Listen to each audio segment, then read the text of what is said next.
Hello everyone and welcome back to my channel. Today I'm doing a video about surprise, yet another rant about the late fraud Beatrice Sparks. This is based on a blog post which I just published on the 17th of February this year of 2025, and it's called How in Blazes Did Beatrice Sparks Get and Keep a Publishing Contract? It just seems like shocking. Of course, hindsight is always, 50-50, particularly what we all know now, but at the time it's just, even then it seems like why would they give this woman a contract? Couldn't they guess? I mean, and even if they could kind of sense, okay, this writing style looks really similar between each book, supposedly by all different teenagers, and even sometimes the same phrases are repeated word for word or very, very close to it.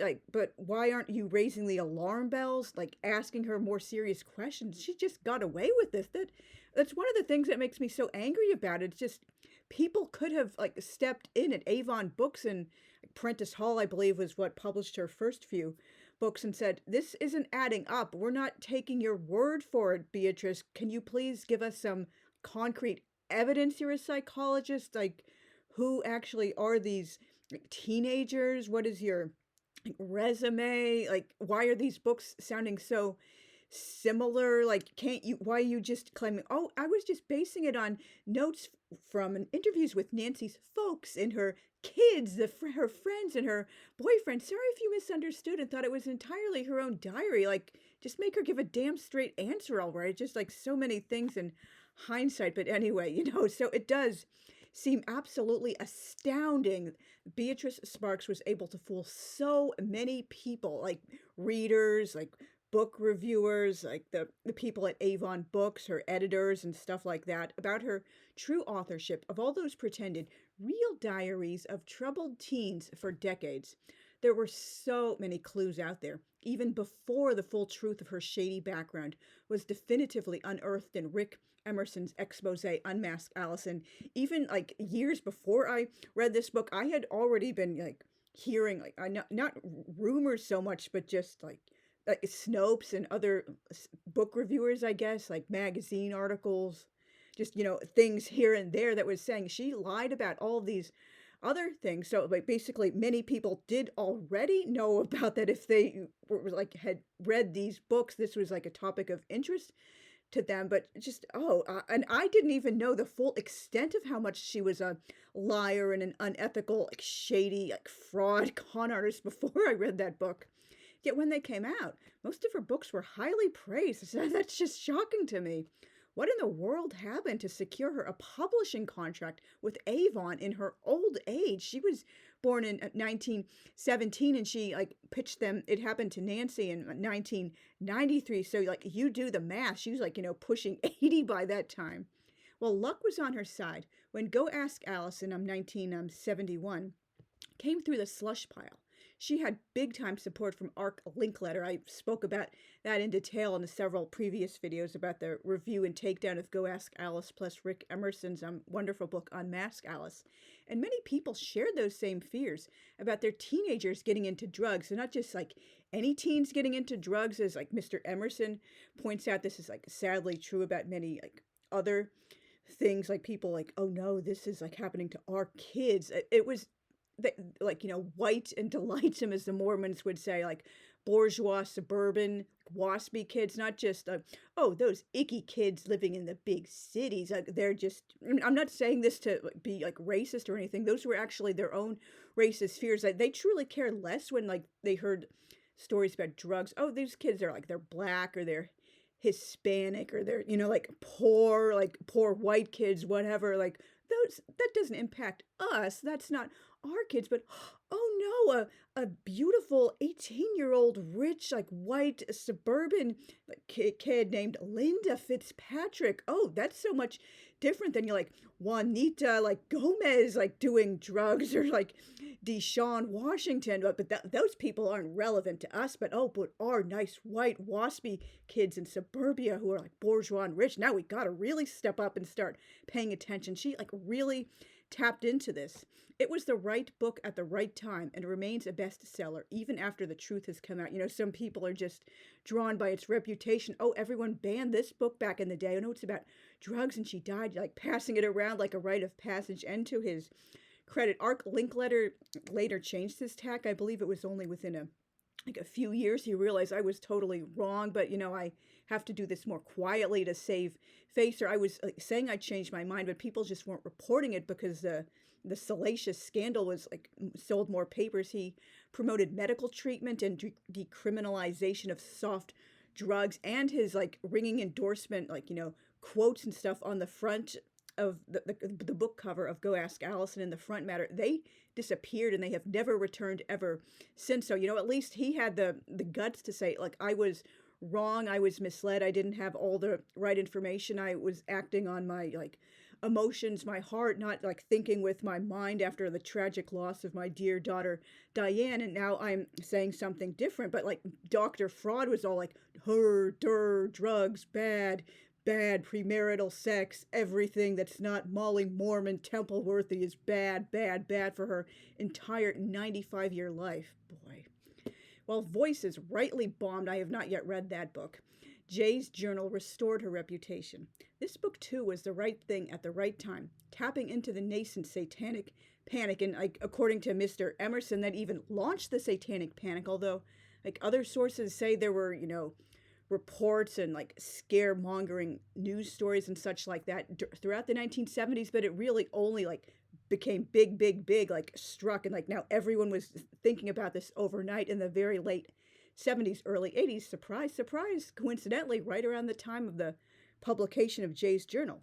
Pre-internet, no one had any way of knowing it was a vile, cruel, disgusting character assassination of a troubled young man whose real-life journal had never even hinted at anything of that nature. And I read Jay's journal in my early 20s, like maybe like 2002 or so, thereabouts, but I have not yet done a video about it. So, you know, look forward to that at some point in future. Plus, the books came out 8 years apart in 1971 and 1979. Each was a novelty, and readers didn't have reason to think to compare the writing style. Dr. Fraud also captured enough of the era's zeitgeist to make the stories feel believable. I mean, I hate to give, like, you know, any credit to her, but, you know, I do believe in trying to say at least one nice thing about a person or thing, no matter how, like, demonstrably, objectively, subjectively awful. It seems like she put her best effort, so to speak, into her, well, not counting Voices, like the first book and her third book, and like she just didn't seem to be trying so much later. I mean, she was like horrible and like a bad writer, but still, like, you kind of get the feel you're really in the late 60s with Alice and in the 70s with Jay. Like, she was doing like something right. And I mean, of course, the way these teenagers express themselves isn't really that realistic at all, but she's like capturing the sentiments many teenagers feel, like, you know, oh, I'm too like overweight, I need to lose some weight, I'm upset because my family's moving and I lost all my friends, people in the new city, they just don't want to like hang out with me. Oh no, this guy I've like had a crush on for like so long, or I was so excited to just, you know, go on a date with, like, they're not interested in pursuing the relationship, or like just bad things like teenage angst. She did like capture the, you know, sentiments of that, even if the language used isn't so accurate. And also, you do really does feel like you're culturally and socially in that era. Just like, what happened to her in between? Wasn't she, you know, keeping up with the times? Out of nowhere, she came back in 1993 when she pitched It Happened to Nancy to Avon Books, and it was published in 1994. I guess my mind was playing tricks on me, remembering seeing it in late 93 in the little book house at the Stuyvesant Plaza in Albany, New York, with Jay's journal and Go Ask Alice. Maybe that was a different book, or that was like an ARC advanced reading copy, or just, but I definitely seem to remember like seeing this book for the first time in 93. So I'm not sure like what exactly I saw, or like if that really was an ARC they got or whatever. The manuscript was accepted, despite some initial misgivings, which I mentioned in the video about Unmask Alice, and I believe in some of the Nancy videos I did as well, on the basis of Go Ask Alice's continuing popularity and the very real topical subject of HIV/AIDS.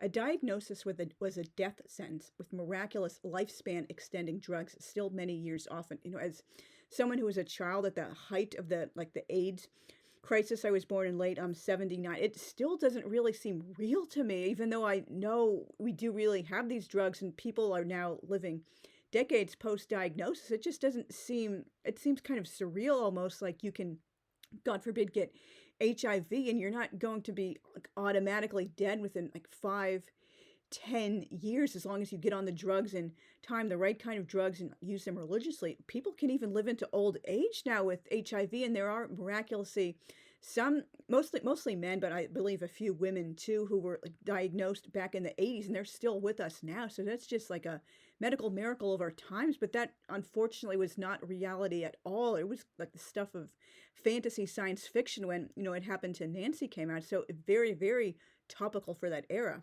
The book sold well, including at many school book fairs and to school libraries, and got positive reviews in important youth literary journals.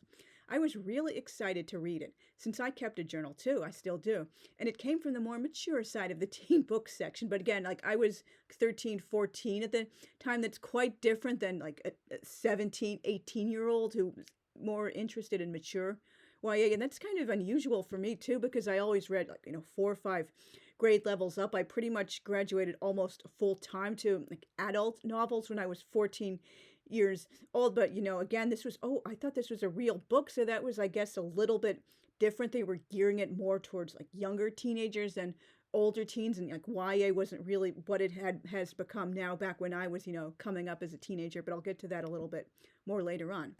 She fumbled badly with Almost Lost, published in 1996. This book is so god-awful. I hate having to choke this down. It's so mind-numbingly boring. I just said that. A mind-numbingly boring case study, my ass, of a depressed 15-year-old boy with herself, oh wow, that's not patting herself on the back at all, as a miracle working superwoman, grand goddess of the universe, who magically cures serious mental health issues, gets the dad off coke, and reconciles the divorced parents, because as we all know, in Beatrice Sparks' world, divorce is always inherently wrong and bad and evil and sinful, and it leads teenagers to ruin their lives because mommy and daddy just couldn't be good Molly Mormon and Peter priesthood and stay married for all time and eternity and be sealed together in their own little planet when they go to Kolob after they die and go to the celestial kingdom. Critics, by and large, savage this absolute tripe as unrealistic, ridiculous, and of total disinterest to normal teens. And I call BS on the 4 endorsements in the beginning from so-called real teens, including, oh, surprise, surprise, one writes in all caps, just like Dr. Fraud. Sammy knows me, but he doesn't know that in the past I've tried to off myself too. I didn't know any ways out then, cue the caps, but I do now. Thanks, Sammy. I always thought I had to be so perfect. Now I know people even my mommy and daddy should accept and respect me as imperfect as I am. Knowledge is a great relief. My family has lots of problems. We can't afford a psychologist. The school counselor has so many kids sent to her, she can't even remember our names. Unlike the boy beautiful Dr. B in this stupid book, I'm going to try to get my family to read this book together. My parents would have laughed so hard if I had asked that. Now it's more like looking for the good stuff, and I wish my whole family could learn to listen and play help yourself and everybody else head games and learn to get along more and help each of us to get rid of the bad hurting stuff in our lives, like Sammy and his family did. And she made up the doctor who endorse this crap, and he creepily signs off with, "Love you, Sammy." That's so freaking creepy. And this is, I was absolutely shocked to read this. I don't believe I had ever come across this before, curiouser and curiouser. One of Dr. Fraud's writing credits is a 1996 diary, the same year as this book, called It's My Candle, though I can't find a copy anywhere. And I did look in these sources. They automatically trawl all of the places selling books online, including used book repositories, and nothing is showing up. And I'm sure I probably wouldn't have any luck if I tried in-person bricks and mortar bookstores as well. This book is apparently just rare, was in and out. It vanished overnight. Based on the many references in Almost Lost to Sammy not blowing out his candle, in other words, taking his own life, and the fact that the diarist is male. I wonder. That's very common things. I'm positive this is a sequel or companion volume yanked from the market after the savaging of Almost Lost, or perhaps it was the original version, a trial run, and people didn't like it, or her editors told her, hey, Beatrice, this isn't really working so well. Maybe you should do a rework or something. Oh, but this is a case study instead, or I want to do the case study. I think it's better than the diary. Pulled that off. I am so curious to know what exactly happened there. Her books continued getting mixed critical reviews and never sold nearly as well as Go Ask Alice, Jay's Journal, or even It Happened to Nancy. However, Avon kept her on because sales were enough to merit more books. I'm not sure how many sales exactly, but something was working, so to speak. A closer look at the reviews in, for example, School Library Journal, Publishers Weekly, Voice of Youth Advocates, Voya, which I believe is no longer published, and the Hornbook magazine, as well as a couple of other revered, respected in the industry, the journals and magazines that talk about books for children and teenagers. So this reveals critics, and by and large, put more emphasis on the importance of the themes than any actual literary merit. Some even outright admitted, while praising the very special messages, that the heavy-handed preaching was liable to turn the intended audience off big time. It's a case of, oh, this is what teens should be reading, or this is important for teens to read, not what teens actually want to read, or what's going to speak to them. And I understand there can be a fine balancing line. You do need some happy medium. But it shouldn't be all, oh, this is a very special episode. That's why another reason why very special episodes and after school specials, that you kind of don't really see them anymore, as well as hard hitting books that aren't really considered so hard hitting. Sometimes they even feel a little bit dated because people just talk about these issues and know about them so much more. Why do we need to have a whole book written about of course, yeah, you can still do it, but it's just done in a less heavy-handed way. It's just a matter of fact thing that happens. It's not written about and published because teens need to learn a very special lesson about puberty and getting pregnant before they're married, or doing drugs. It's just a in and out part of an overall it's just one of many things happening in their lives. And I think I'm sorry, I really do feel sorry for apologetic for saying this, because I loved so many of her books when I was younger. But when I've revisited or read for the first time some of Judy Blume's books as an adult, they just seem kind of dated, or the stuff. Of course, it was good to include it at the time, puberty and masturbation, getting your first period, just all sorts of things, thinking about sex when you're a preteen teenager. It just seems like it was kind of almost put in there to, teach a lesson, no one else is talking about this, I should. But it just doesn't really always feel so well incorporated with the whole rest of the story. It's just oh, here it is, and now it's going out. But just teenage books are written so much more differently now, and there's no longer people feeling oh, teenagers should read this. No, I'm sorry, I totally got off track, but there's a happy medium between books like that and the shallow beach reads, Cotton Candy and Print, something fun. There should be something in between those two books. And a lot of reviewers in the old days, they just didn't really seem to understand that, if there were any happy medium books in a plethora at all. By the time she published her penultimate book, Kim, Empty Inside, in 2002, this book is absolute crap. Might be her absolute worst book, although Almost Lost is kind of neck and neck so far. Critics had become much more realistic, putting relatability and realism over moral messaging. For example, Marlon Roberts wrote in Voya, Sparks's latest venture can only be accepted as a real teenager's diary by someone who has neither been nor met one. You said it, sister. And this book might be enjoyed and believed by younger teen girls, but will probably not even rate a second glance from older ones. It's just open it up to any random page. And this is not how a teenager's talked. I wonder why Mama hasn't called. I'm so worried about Dad. I'm about to fragment. What if he does have a setback up in the woods and dies? Cue the all caps. He can't die. Oh, please, God, please, please, God, don't let him die. I'll do anything, anything. Uncue the caps. Mom called and it sounds like they're having so much fun. I'm jealous. I'm going to spend the day at Melanie's. Jade had to go somewhere with her parents. If I'm lucky, I get to meet Nikki. La la la. And oh, Daddykins and my Daddykins. Now, isn't it so strange that all the time Dad was dangerously ill, I always called them Mama and Daddy like I did when I was little and completely dependent upon them. What else has changed? She's totally dependent on her parents through this whole damn book. Like, oh, it's just stupid. Like when I saw Dad, he cried and apologized about being so cantankerous. Oh, this is another Sparks trademark. I have no idea how to spell the word, but I love the way it sounds. They just randomly used advanced vocabulary out of nowhere. Like, who the hell does that? Right before his heart went ballistic. I'm not positively sure how to spell that word either. I need my computer. Oh, I hate this woman so much.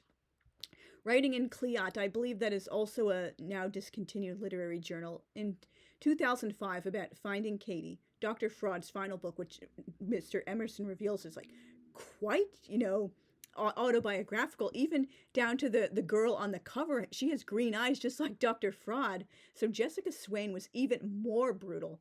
From start to finish, this diary is literally unreal, chock full of melodrama. Katie's story has more holes in it than a woodpecker tree. That's right. And the short diary entries, fast-paced, and easy vocabulary might appeal to reluctant readers, and it's innocent enough fare for middle school students. Otherwise, save your money. I gave this book a 3 out of 5 because it did seem somewhat marginally better than her horrible usual, but still, it's not one of the grand literary masterpieces either, like overall or for like young adult literature in general. In short, Dr. Fraud began her career in a much simpler, relatively more innocent time, and had the great advantage of not originally having her name attached to Go Ask Alice. After she declared herself the editor, she only got softball interview questions until Aline Pace Nilsson's The House That Alice Built in 1979. I believe that was in school library journal, the publication of which enraged her. Even during the second wind of her career, most YA books weren't what they are today. I well remember the cookie-cutter fluff and problem novels of my generation, many with a reading level and subject matter more suited to preteens than actual teens. And also, you can say if like someone is professionally or on a very regular basis reviewing books for a living, or that's just they do it with their free time as a volunteer, they're probably not going to like remember so many details, and particularly because she was only publishing about like once every 2 years in the last part of her career. It's not like she published like 5 books a year or even like once every year, and her books just particularly aren't that memorable. They all sound the same. So like, why would the average reviewer think, oh, I just saw this in the last book, it sounds like Kim sounds almost exactly like Annie, and Annie sounds like Jenny, and Nancy uses a lot of the same phrases as Jay, and they all have the exact same writing style, and they always give the time of date and all caps, and this isn't adding up. But if you're like reviewing 100+ books a year, like you're probably not going to really like keep track of it. It's just something you do. And again, like this was like pre-internet. Now that we have the internet for fact-checking, much more sophisticated YA, and the ability to compare all of her books at once, the jig is up. She never could have gotten away with it in the 21st century, and may she continue to be exposed as the shameless charlatan, con artist, and fraud she was, just like the fraudster who founded her cult. Sorry. So thank you guys very much for watching all the way through to the end. I do have one more video coming up about Kim Empty Inside. This is going to be a full synopsis and review of the book, as well as a couple of other videos about Almost Lost, more things wrong with this book, and an eventual video talking about a whole review and synopsis. And I haven't yet done any videos on Jay's journal. I still have yet to read them. Voices, her 1976, something like that, thereabouts. It was in the later 70s. It bombed 4 interviews with pretended teen runaways. Oh, and surprise, they all sound exactly the same, and they all sound exactly like Alice and all of her other creations. It's just bad on so many levels, as well as an upcoming video about why we know she was not a real psychologist, but because she so completely demonstrates beyond ignorant misunderstanding of basic psychology and how the mind works, why her books are objectively awful, not just the similar like writing styles, and they just don't appeal to me personally, but just like